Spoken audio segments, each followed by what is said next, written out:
Apocalipse, o capítulo 7, tudo aquilo que é narrado nesse capítulo, está entre a abertura do 6º selo e do 7º selo. Se o 7º selo é o último, e ele vai trazer uma expectativa tão grande no céu, que haverá um silêncio de meia hora. Mas isso é o primeiro versículo do capítulo 8, como vocês podem perceber. Ainda não chegou ao final da revelação do plano de Deus para a história dos homens. Essa última revelação será tão bombástica, tão impressionante, e tocará tanto os eleitos, que provocará um silêncio de meia hora. Nós sabemos que o silêncio, em certas ocasiões, é sinal de espanto, de ansiedade, de expectativa. Expectativa feliz, porque a história dos homens está sob a chancela do Cordeiro. Mas é uma história que, lamentavelmente, traz desgraça. E já vimos as desgraças que os 3 cavaleiros do Apocalipse trouxeram: fome, peste, guerra, morte, etc. Mas o primeiro cavaleiro é a palavra de Deus. Tudo começa com a precedência, é do Senhor que tem as chaves da história. Se na história desgraças vão acontecer, misérias ainda vão se manifestar, as chaves da história estão nas mãos do Cordeiro. Terminamos o nosso vídeo anterior, nosso encontro anterior, no versículo 8º, que encerra aquela descrição dos 144 mil, o número dos eleitos. Nós já sabemos que é um número simbólico, e perceberemos agora por quê. Porque aquele número não pode ser interpretado ao pé da letra. Estamos no gênero literário chamado Apocalipse, e nesse gênero trabalha-se muito com simbolismos. Símbolo não somente de animais, de fenômenos que acontecem nos céus e na terra, mas também de números. O livro do Apocalipse utiliza números como símbolos: 7 cavaleiros, 7 cavalos, 7 selos, 7 igrejas do Apocalipse. Outro número muito caro é o número 10, sinal de plenitude. Outro número, sinal de totalidade, número sagrado é o 12. 12 vezes 12, 144, vezes 1000, 144 mil. Falamos isso exaustivamente no encontro anterior. O versículo que vamos estudar agora é a continuação do versículo 8. Depois disso, vi uma grande multidão que ninguém podia contar, de toda nação, tribo, povo e língua. Conservavam-se em pé diante do trono e diante do Cordeiro, de vestes brancas e palmas na mão. Quem está escrevendo é o vidente, é São João, apóstolo e evangelista. Depois de uma parte da visão, ele agora vê esta. A palavra grande, a expressão grande multidão, já indica, com o que vem depois, que ninguém podia contar, que o número 144 mil é simbólico. 144 mil se pode contar. Grande multidão que ninguém podia contar é uma realidade muito mais abrangente que 144 mil.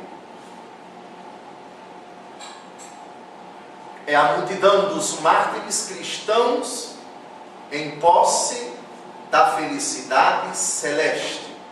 Vamos dar uma olhada no versículo 14 desse mesmo capítulo 7. Respondi-lhe, meu Senhor, tu o sabes. E ele me disse: esses, evidentemente essa grande multidão, esses que integram essa grande multidão, são os sobreviventes da grande tribulação. Lavaram suas vestes e as alvejaram no sangue do Cordeiro. Então se trata de uma multidão que tombou, que ofereceu a sua vida, que foi sacrificada, que foi martirizada por causa de Jesus. Pulemos para o capítulo 15, versículos de 2 a 4, para consolidarmos essa nossa convicção. Vi também como que um mar transparente, irisado de fogo, e os vencedores, outro adjetivo para essa grande multidão, que haviam escapado à fera. Não tratamos ainda da fera, isso é coisa lá para o capítulo 12, a sua imagem e ao número do seu nome, já sabemos que é o número 666, mas vamos tratar disso no capítulo 13, conservavam-se de pé sobre este mar com as cítaras de Deus. Então, essa grande multidão são os vencedores, que são citados inúmeras vezes no decorrer do livro. Vestes brancas é uma imagem que já foi citada inúmeras vezes nos capítulos anteriores, só à guisa de repetição. São a expressão da santidade, da pureza, do esplendor e aqui da transfiguração. Lembrem-se que no monte que a tradição chama de Tabor, as vestes de nosso Senhor Jesus Cristo ficaram brancas, com uma brancura jamais vista na terra. Palmas, aqui a gente tem que remontar a mentalidade antiga, é o símbolo do triunfo. Essas palmas elas eram entregues de duas maneiras para o vencedor. Por exemplo, para o atleta que corria. Naquela época não havia medalha de prata, medalha de ouro, medalha de bronze.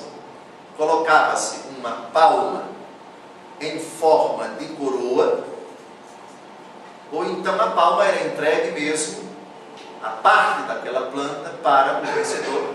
E ele fazia o que hoje nós entendemos de corrida olímpica, ao redor de uma praça, ali no lugar da disputa. Ele corria, que é feito hoje quando um time ganha um título, né? Espero que o Brasil faça isso no final da Copa, a corrida olímpica ao redor do campo de futebol. É uma prática tão antiga que remonta aos gregos.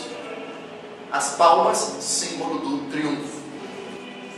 Versículo 10: e bradavam em alta voz: a salvação é obra de nosso Deus, que está assentado no trono e do Cordeiro.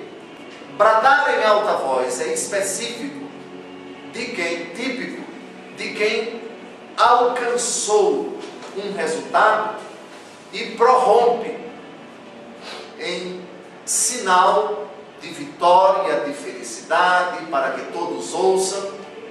Quando um vencedor de uma disputa sobe no pódio, ele grita, como que a dizer: algo está dentro de mim, precisa ser colocado para fora. E eu faço gritando. É o jogador quando faz um gol, é o atleta depois que ultrapassa a linha de chegada. Bradavam em alta voz. A salvação, e eles já estão de posse dela. O céu é a pátria dos salvos, dos eleitos, dos que alcançaram o triunfo. Esse Deus que está assentado no trono, evidentemente é Deus Pai, mas ele acrescenta: e do Cordeiro. O Cordeiro é Deus como Pai. No credo nós recitamos: ele está assentado à direita de Deus Pai. Esse Cordeiro é Jesus, enquanto aquele que foi sacrificado, o que tira o pecado do mundo, segundo João Batista, mas o Cordeiro que após a morte triunfou. No céu ele é descrito o Cordeiro que está de pé, sinal do triunfo, não está deitado, o sinal de quem está morto, está prostrado, está derrotado. O Cordeiro está imolado, está de pé. Não há grande explicação para o versículo 10. O brado é a Trindade, se bem que o Espírito Santo de Deus no versículo 10 não é citado. A salvação é a iniciativa do Pai, tanto Deus amou o mundo, diz Jesus, João 3,16, que enviou o seu Filho para que todo o que nele crê não pereça. A salvação que o Pai opera é pelos merecimentos da paixão de Jesus. O título Cordeiro evoca aquela ideia do Antigo Testamento, precisamente no capítulo 12 do livro do Êxodo, a saída, a libertação, a salvação do cativeiro do povo depois de 430 anos, deve ser precedida por uma ceia pascal, na qual os hebreus vão comer a carne de um cordeiro sem mancha. E isso vem acompanhado de pão sem fermento, porque foi feito às pressas, e para fermentar o pão precisa de tempo. Não dá para fermentar, temos que fazer logo. Por isso que a missa, até hoje, a hóstia, ela é feita sem fermento.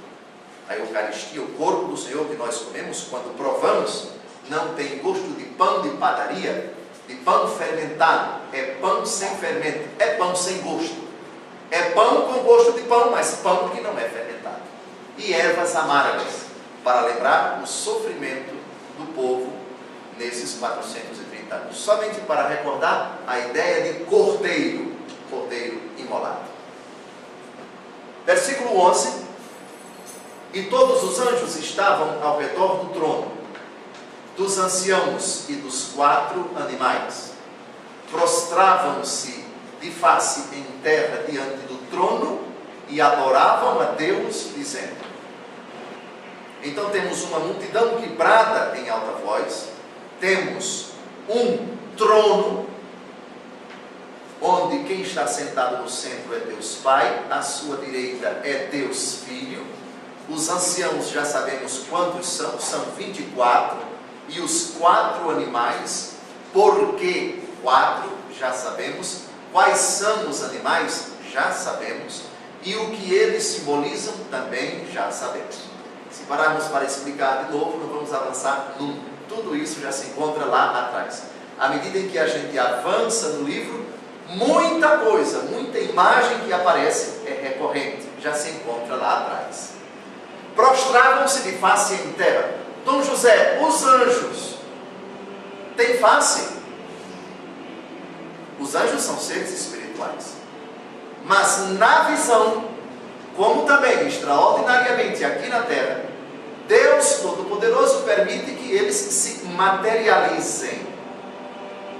E temos alguns exemplos no Antigo Testamento.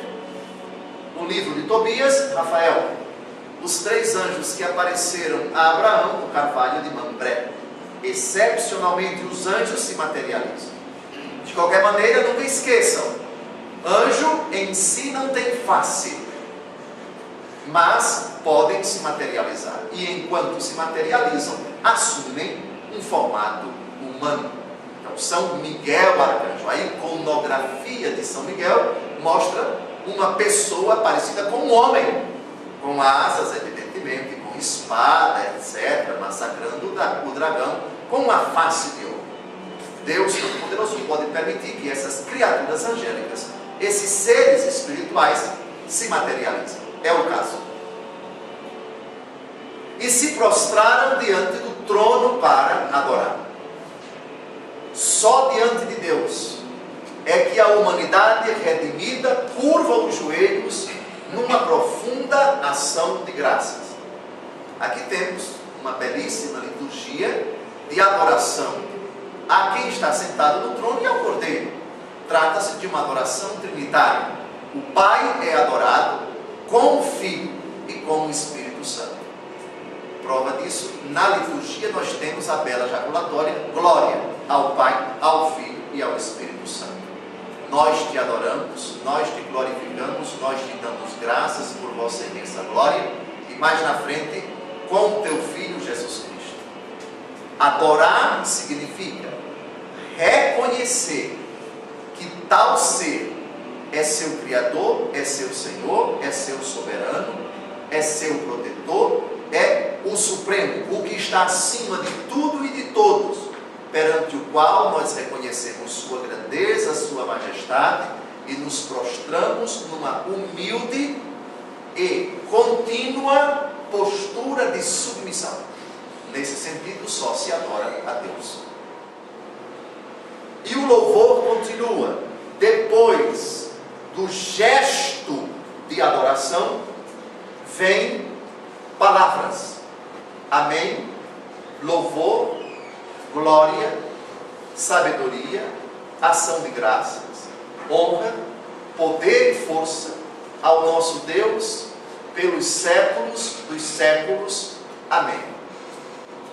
Até as palavras dirigidas a Deus têm, na sua quantidade, um sentido. Enumere. Quantas são as expressões dirigidas a Deus? Amém? 1. Louvor 2. Glória 3. Sabedoria 4. Ação de graças 5. Honra 6. Poder e força ao nosso Deus 8. Não somente o número 7, mas também o número 8 tem um significado. O que significa o número 8 no Novo Testamento? Eternidade. Se 7 é plenitude, 7 mais 1 é eternidade. É o mais que a perfeição. E só existe um ser a quem se pode dizer é mais que perfeito. Deus é perfeito, mas o número 8 e 7 é o número da perfeição. 8 é mais que perfeito. Aliás, o número 8 aparece de uma forma muito sugestiva. Não só em Apocalipse 5:12, mas também na primeira carta de São Pedro, capítulo 3, versículo 21. Agora vocês vão entender por que o sacrário, onde se encontra o Santíssimo Sacramento, da paróquia de Santo Expedito e São Miguel Arcanjo, tem 8 lados. E porque a maioria dos batistérios, das pias batismais, tem 8 lados. Já pararam para perceber isso?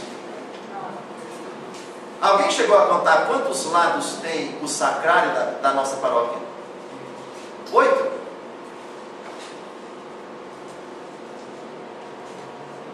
Até vou fazer um convite, se alguém tem fotografia do seu tempo de batismo, lá na pia batismal, vá lá no fundo do baú, nos alfarrábios, para ver se essa fotografia mostra para vocês a pia batismal de igreja antiga. Tem 8 lados. 8 lados. A da minha paróquia, quando eu fui batizado em Alagoas, tem 8 lados. O sacrário daqui tem 8 lados. Por quê?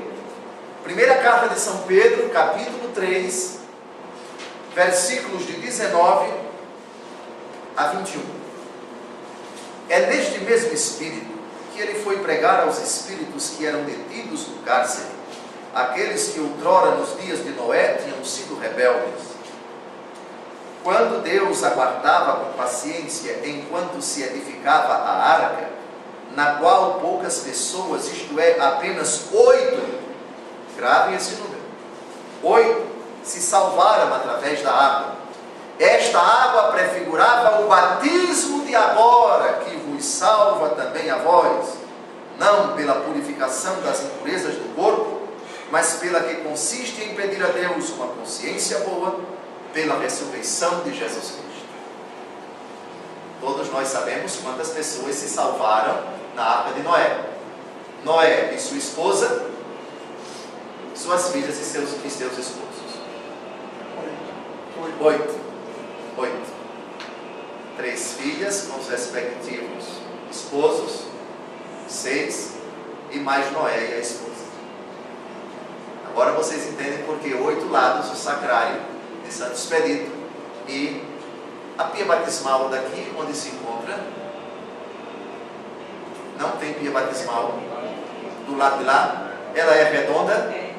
Bem, simbolicamente seria melhor se fosse de 8 lados, mas tudo bem. Então, vocês entendem por quê. Vamos agora a Apocalipse 5:12. Essas 8 louvações a Deus já apareceram em Apocalipse 5, versículo 12. bradando em alta voz: digno é o Cordeiro imolado de receber o poder, a riqueza, a sabedoria, a força, a glória, a honra e o louvor. Então, é uma repetição. A palavra amém aqui, atenção, é a verdade. Quando dizemos amém, estamos dizendo é verdade. Amém aqui é o próprio Jesus Cristo, ele que diz: eu sou o caminho, a verdade e a vida. Verdade para Deus, louvor para Deus, glória para Deus, sabedoria, ação de graças, honra, poder e força ao nosso Deus. A expressão séculos dos séculos, ela significa eternidade. Não é que no céu vai ter século no sentido material do termo, porque século é o conjunto de 100 anos. E isso é tempo. Não existe tempo no céu, mas a eternidade. É claro que o Senhor é o Senhor do tempo. É o alfa, o ômega, o princípio e o fim. Mas é uma expressão antiguíssima. O judeu, que talvez não tinha a consciência de eternidade, que é um conceito relativamente recente na história da revelação, para falar de eternidade, chama séculos dos séculos. Século, século, séculos dos séculos. Significa eternamente, por toda a eternidade. E de novo o amém. O versículo começa com amém e termina com amém. Ou seja, é verdade. Isso é digno de credibilidade. É a mais absoluta veracidade o que eu estou dizendo ou o que eu estou ouvindo. Versículo 13.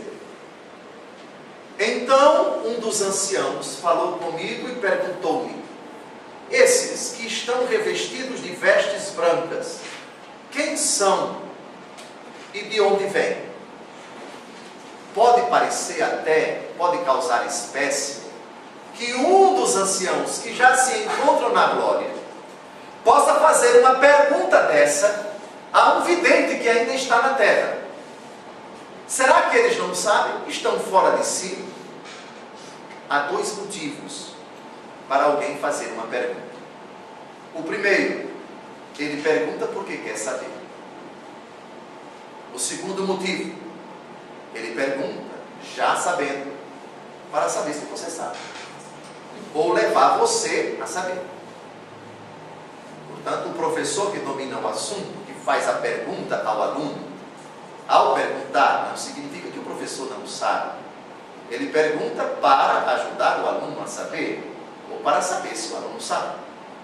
Aqui estamos diante de uma pergunta catequética, de uma pergunta pedagógica, e aqueles que devem demonstrar se sabem ou não, ou para que eles saibam ou não, aqui não temos apenas o vidente, mas temos todos nós. Eu quero saber quem são esses vestidos de veste branca. Quem são esses? E a iniciativa por meio desses anciãos, que são quantos? 24. Esses, quem são e de onde vêm?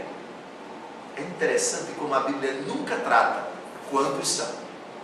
Alguém perguntou a Jesus: qual é o número dos que se salvam? Jesus não responde e diz: esforçai-vos por entrar pela porta estreita, porque muitos tentam e não conseguem. Jesus não diz isso. Aliás, responder a tal pergunta é satisfazer a uma curiosidade boba. O que é que isso vem acrescentar para nós saber?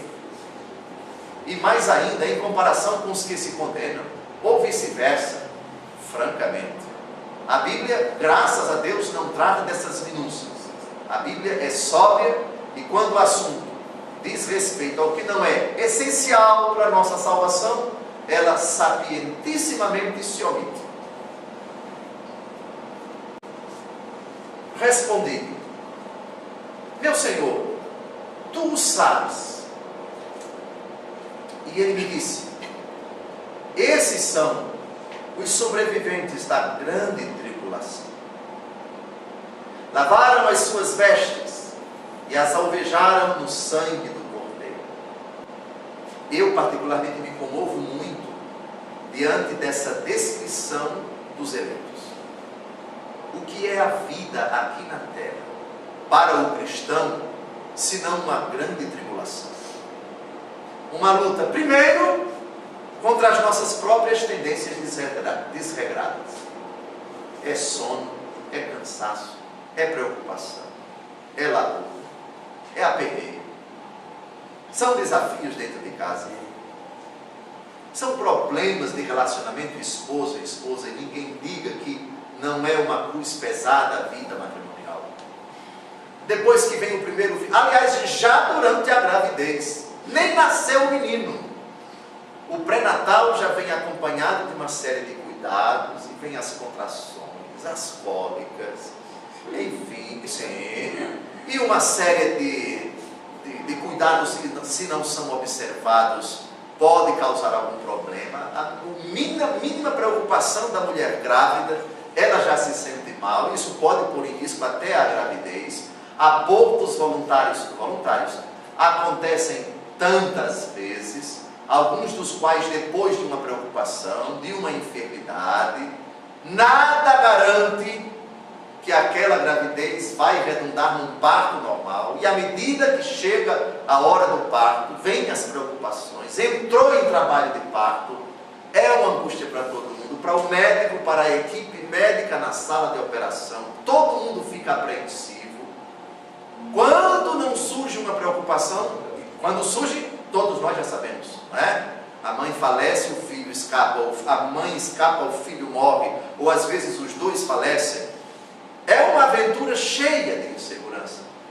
Depois vem educar a criança, amamentar a criança, que está exposta a tantos riscos, aquele corpinho inocente, que precisa de tanto cuidado, exposto a vírus, a bactérias, etc. Tantas dificuldades. Depois vem as questões morais, das traições, das patifarias, a própria tentação do demônio, os desafios de você conseguir um lugar ao sol, uma profissão, garantir o sustento, enfrentar no trabalho pessoas boas, maravilhosas, mas outras nem tanto, enfim, o próprio drama da vida.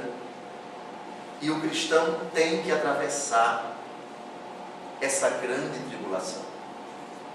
Eu me comovo com esse versículo. Por causa de Cristo, para ser fiel a Cristo. Em tudo isso, o discipulado de Cristo, obtido com tanta heroicidade, com tanta paciência, tantas quedas, tantas fraquezas, tantos pensamentos que sobressaltam o nosso coração, tanta vontade de ser santo, e em determinado momento as nossas quedas, as nossas misérias, cai, se levanta, se confessa. Depois de um certo tempo na graça de Deus, vem o demônio e nos tira a vontade de rezar, de se confessar, nos afastamos da igreja, depois voltamos. Alguns mudam de religião, outros enveredam por caminhos tortuosos, e quando não somos nós, são aqueles que nós amamos. E quando esses problemas batem à nossa porta, quando vivemos cheios da graça de Deus, mas vem problemas de fora, verdadeiramente é uma grande tribulação. Ser santo não é fácil. Lavaram suas vestes e as alvejaram no sangue do Cordeiro. Aqui, lembremos-nos do contexto trágico, imediato, da afirmação. A igreja de Jesus Cristo está sendo enormemente perseguida por Nero. Na década de 60, foi na década de 60, mas uma perseguição pontual apenas na cidade de Roma. Mas agora, com Diocleciano, nós temos uma perseguição em todo o império. São João certamente deve ter contemplado muitos dos seus coetâneos que foram assassinados há pouco tempo. Versículo 15.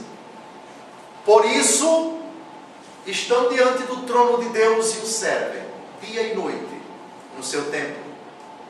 Aquele que está sentado no trono os abrigará em sua tenda. Já não terão fome, nem sede, nem o sol ou calor algum os abrasará. A promessa continua. continua no versículo 16, mas vamos esperar agora. Reparem como começa o versículo: por isso, eis a consequência da fidelidade. Eles na tribulação permaneceram fiéis ao Senhor. Lavar as vestes no sangue do Cordeiro, por favor, tiremos da nossa cabeça que essas vestes foram colocadas numa máquina de lavar e o sangue de Jesus lavou tudo. Não é isso. Isso quer dizer que eles fizeram uma experiência da autêntica conversão. Roupa suja, pecado. Roupa limpa, lavada com o sangue de Jesus, a experiência da conversão, da vida nova. Renunciaram ao pecado. Se essas suas roupas foram lavadas, isso supõe que antes elas foram sujas. E como se suja uma roupa, que é símbolo da graça que Deus nos dá, com o batismo, o pecado. Ora, qual é a única maneira de lavar a nossa alma quando a poluímos, quando a sujamos com o pecado? A experiência com a misericórdia de Deus. A primeira experiência é o batismo. Acabamos de citar a primeira carta de São Pedro. Todos os pagãos com o batismo fazem uma experiência da purificação pelo sangue de Cristo, que lava todas as suas faltas na hora em que são batizados, com água em nome do Pai, do Filho e do Espírito Santo. Porém, após o batismo deixa as vestes brancas, alvejadas, purificadas. Mas após o batismo nós podemos cair, e de fato caímos. E agora, como lavar de novo essa veste que foi lavada, que foi limpa no batismo, e que agora pelo nosso pecado voltou a ficar suja? De novo a misericórdia de Cristo, ordinariamente no sacramento da confissão. No sacramento da confissão, o sangue de Cristo lava, purifica, alveja, restitui a brancura do dia do batismo, essa veste. Por isso estão diante do trono. Expliquemos dia e noite. De novo, séculos dos séculos. É uma expressão que não pode ser interpretada ao pé da letra, porque não se aplica literalmente para a eternidade. Na eternidade não há um antes e um depois, logo não há o tempo. Logo não se pode falar de segundos, de minutos, de horas, de meses, de anos e muito menos de séculos. Da mesma forma, dia e noite. Dia e noite significa simplesmente sempre, sem interrupção e para sempre. Deus estenderá a sua tenda sobre eles. De novo, o Apocalipse vai falar de muralhas. O céu tem muralhas, o céu tem portas, o céu tem tenda, o céu tem um templo. Todas imagens, porque se não usarmos as imagens, não vamos ter uma noção, pelo menos imperfeita, do céu. Se São Paulo diz, o que os olhos não viram, os ouvidos não ouviram, isso Deus preparou para aqueles que o amam. Ora, se nossos olhos nunca viram, se nossos ouvidos nunca ouviram, como é que nós vamos imaginar o céu? A partir de imagens obtidas pela nossa experiência. Ah, mas Dom José, aqui no Distrito Federal, aqui no Brasil, não se fala muito de tenda, a não ser quando os jovens vão acampar, certo? Mas São João está contextualizado. São João viveu numa época em que havia muitas tribos nômades. João viveu numa época em que havia cidades e lugares afastados das cidades. As tendas até hoje são usadas nos países orientais e, se não me engano, norte da África. Pensemos no deserto do Saara. Os nômades que saem de um canto para o outro, para dormir, eles têm que armar tendas, ou seja, morada provisória. Aqui é transposta para a eternidade essa ideia humana, frugal, imperfeita, do lugar onde Deus habita. Esse é o sentido da tenda. Vivem em Deus e habitam assim a sua bem-aventurança, inteiramente livres de angústia, inquietação e necessidade. Volte, por favor, o anterior. Não terão fome, nem sede, nem o sol, o calor algum os abrasarão. E aqui a gente exulta de alegria. No céu não vai haver sofrimento, não vai haver preocupação, não vai haver o mínimo vestígio de agressão à minha constituição psicossomática. Se hoje eu sinto dor, não vou sentir mais. Se eu sinto apreensão, não sentirei mais. Não sentirei saudade, não sentirei inquietação, não perderei o meu sono. Aliás, eu me pergunto, qual é o sentido de dormir no céu? Se dormir é a consequência da necessidade do corpo que diz, eu estou cansado, porque eu gastei minhas forças, portanto me cansei. Mas, José, como é que entra na cabeça que no céu a gente não vai dormir? Não, também não entra na minha não. Não entra. Por favor, eu só estou querendo fazer uma análise fisiológica, vamos chamar médica, do fenômeno do sono, que aliás aqui para nós é uma pequena morte. Digam se não é. Quem está morto, como é que pode se defender? Chega um ladrão dentro de casa, está completamente indefeso, está entregue, está à mercê de tudo e de todos. Se uma pessoa quiser chegar e com um travesseiro matar por asfixia, é uma coisa muito fácil. Pois bem, então eu me pergunto, se o sono é fruto de uma reclamação do corpo, eu estou cansado, preciso refazer minhas forças, qual é o sentido? De qualquer maneira, quem viver verá. Espero que todos nós lá no céu perseveremos logo ao entrarmos no céu. Tomara que todos nós, eu particularmente acho que não vejo sentido algum dormir. Agora, se alguém disser, a maneira humana, mas o corpo vai aguentar viver acordado sempre? Estamos na eternidade, onde não vai haver dor, onde não vai haver fome. Se não vai haver fome, isso quer dizer que o organismo não precisa repor as calorias.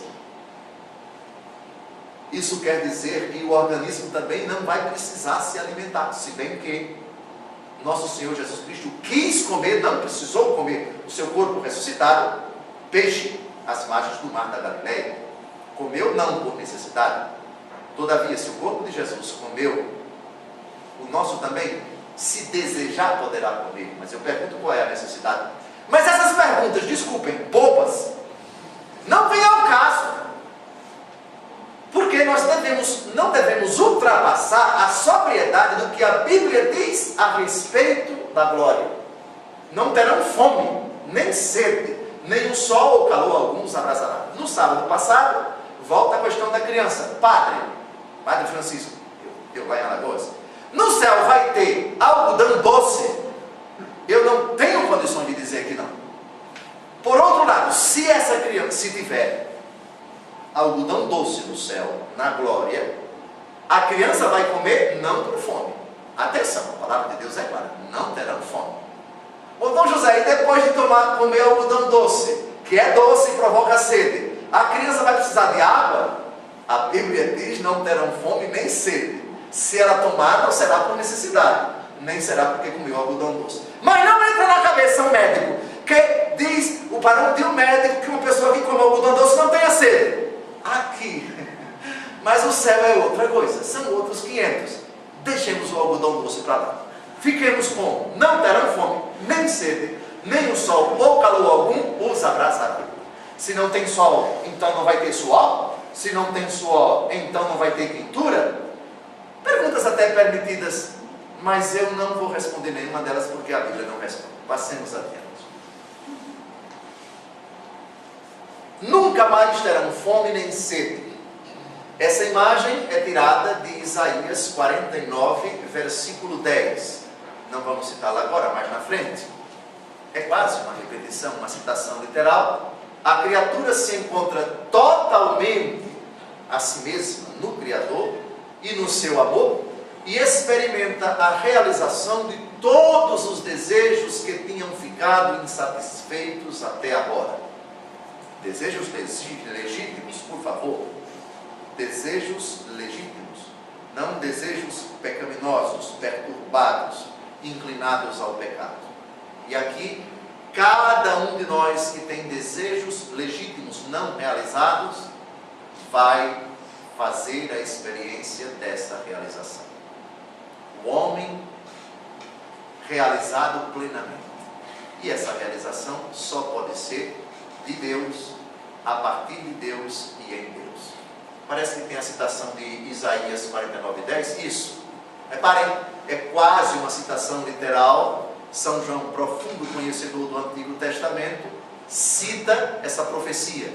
Não sentirão fome nem sede, o vento quente e o sol não os castigarão, porque aquele que tem piedade deles os guiará e os conduzirá às fontes.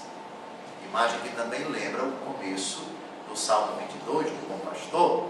O Senhor é meu pastor, nada me faltará. Ainda que eu ande pelo vale da sombra da morte, o mal eu não temerei, porque o Senhor me faz repousar em verdes prados, em relvas verdejantes, e habitarei na casa do Senhor enquanto durarem os meus dias. Todas essas ideias veterotestamentárias batem, por assim dizer, com a visão de São João, que ao escrever quase que reproduz o que ele já sabia do Antigo Testamento. E o motivo para que ninguém sinta fome, nem sede, nem calor, nem nenhum tipo de tristeza, etc., é o Cordeiro que está no meio do trono, que será o seu pastor e os levará às fontes das águas vivas, e Deus enxugará toda lágrima de seus olhos. Cordeiro no meio do trono, atenção, ora o Cordeiro está sentado à direita do Pai, ora está no meio do trono, mas nós sabemos que o trono é de Deus Pai. Essa confusão, na verdade, não é confusão. Eu e o Pai somos um. Filipe, quem me vê, vê o Pai. Veremos o Pai na pessoa do Filho. Onde está o Pai, está também o Filho. E onde estão o Pai e o Filho, está o Espírito Santo. O Cordeiro no meio do trono. A imagem, reparem que essa afirmação, será o seu pastor e os levará às fontes das águas vivas, é tirada do Salmo 22, que eu citei ainda há pouco. Jesus, no capítulo 10 do Evangelho segundo João, usa essa imagem do bom pastor. Conheço as minhas ovelhas, elas me seguem, eu as conduzo e elas ouvem a minha voz. De novo, essa imagem recorrente. Fonte das águas vivas, a água viva é o próprio Espírito Santo. A água, símbolo do Espírito. O Espírito de Deus pairava sobre as águas. Quando Jesus fala de fonte de água viva, ele está falando também de si. Vejamos, por exemplo, o diálogo de Jesus com a samaritana. Dá-me de beber. Ah, se você soubesse dessa água que eu tenho para dar para você, você jamais teria sede. João capítulo 4. Senhor, dá-me de beber para que eu não venha mais a essa fonte. E Jesus ajuda a samaritana a descobrir que essa fonte da água viva é o próprio Jesus Cristo. E Deus enxugará toda lágrima de seus olhos. Também, particularmente, isso me comove. Não há mais razão para chorar. Dom José, nem choro de felicidade. Na verdade, o choro de felicidade é essencialmente diferente de qualquer outro tipo de choro. Porque o choro de felicidade traduz uma realização. Já o choro, qualquer outro choro, choro de sono, choro de fome, choro de raiva, choro disso, choro daquilo outro, é choro de carência. Choro que traduz uma necessidade. Choro de raiva. Faltou a minha paz. Então eu senti tanta raiva que chorei. Choro da criança que está com fome, que está com sede, que está doente, que está isso, que está... É carência, choro de carência. Aqui não há carência nenhuma. Então Deus enxugará toda lágrima dos seus olhos. Aqui, essa lágrima que nós temos que vislumbrar é a lágrima que traduz qualquer tipo de carência. Não é lágrima de felicidade. Ah, eu queria chorar de felicidade no céu. Não penso que isso seja incompatível com essa afirmação. Porque choro de felicidade é tradução, expressão, manifestação de uma plenitude. Eu estou cheio de felicidade, por isso eu choro. É diferente. Muito bem. E Deus enxugará toda lágrima de seus olhos. Explicação?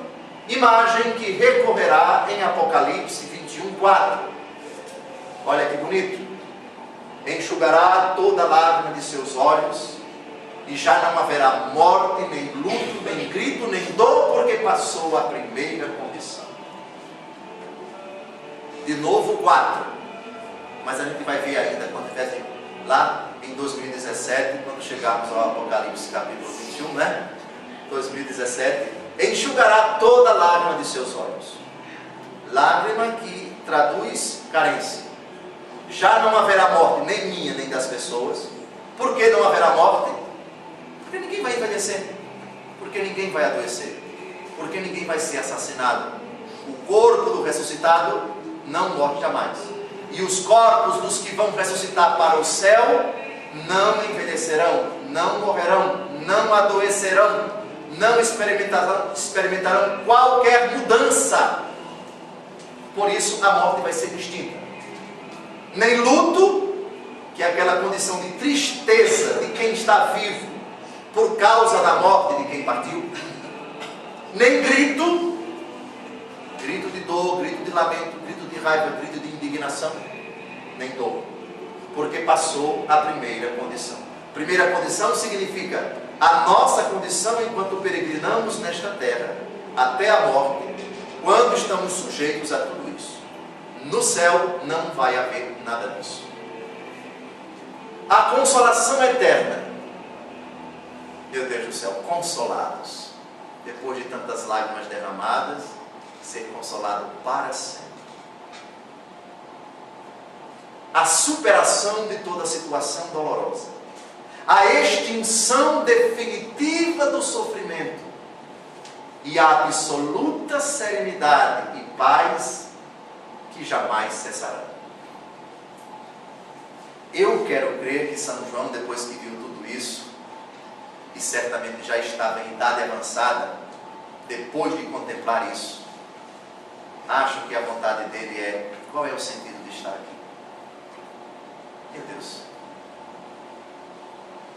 Eu quero agora, olhando nos olhos de quem está me acompanhando pela internet, eu pediria que você refletisse bem sobre a reação que você está tendo, teve ou vai ter diante da proximidade da morte de uma pessoa querida. É legítimo derramar lágrimas diante da possibilidade da partida de um ente querido. Mas pense nisso também. E leve essa pessoa que está partindo a ter essa consciência de que ele vai deixar essa vida, mas vai experimentar uma infinitamente melhor, com essas qualidades, com essas prerrogativas.